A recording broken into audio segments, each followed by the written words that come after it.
Hey guys, Iceman here. So there's a lot of theories going around as to what the deal is with that Ghidorah head that was found at the end of King of the Monsters. What sort of intention do the bad guys have with this severed head of the mighty King Ghidorah? Up until now, I've really been dumbfounded as to how Kong is going to stand a chance against Godzilla in the upcoming Godzilla vs. Kong in 2020 of the Monsterverse. As far as I can tell, Kong isn't going to stand a chance, as he doesn't have any mystical powers. He's just really strong. And as I've pointed out in my previous video, Godzilla can take a lot of heat. In fact, he can take millions of megatons of pressure against his body, as was witnessed when the atomic bomb blew up in his face. So it just had me going on that I don't think Kong is going to stand a chance. Until now, however. Now, at the end of King of the Monsters, when I saw Ghidorah's head for the first time, my initial impression was that it was a tease for Mecha King Ghidorah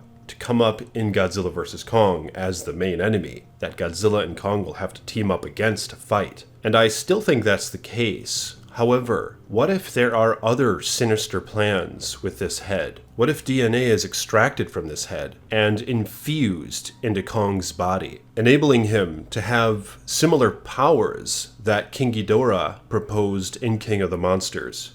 Ghidorah really was empowered by electricity. In fact, when he began fighting Godzilla in the final scene, I think it was, he chomped down on a generator, allowing him to emit electricity from his wings. This knocked back Godzilla and proved to be a tremendous feat of power. What if Kong is injected with some of Ghidorah's DNA, allowing him to have electrical powers as well? Now, I've pointed this out many times, how in the original Godzilla vs. Kong film, Kong was empowered by storm systems around him, allowing him to emit electricity from his hands. This really evened the playing field when it came to fighting Godzilla, and many would argue that Kong even won that battle. Now, this is a lot to take in, so I'm really curious what you guys have to say about this. Do you think Ghidorah's head will be used for something so sinister as this?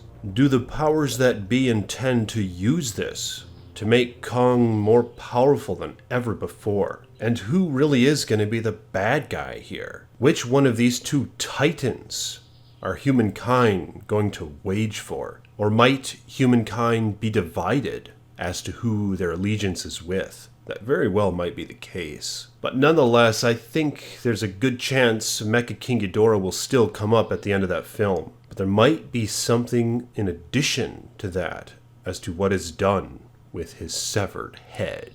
But let me know what you guys think about this theory. It really was brought up to me in the comment section. Some guy who's a subscriber of mine made mention of it. How what if they do infuse this DNA with Kong's to empower him for when he fights Godzilla? Seems plausible, but let me know what you guys think of this. And like this video if you haven't yet. I'm the Iceman. More videos to come.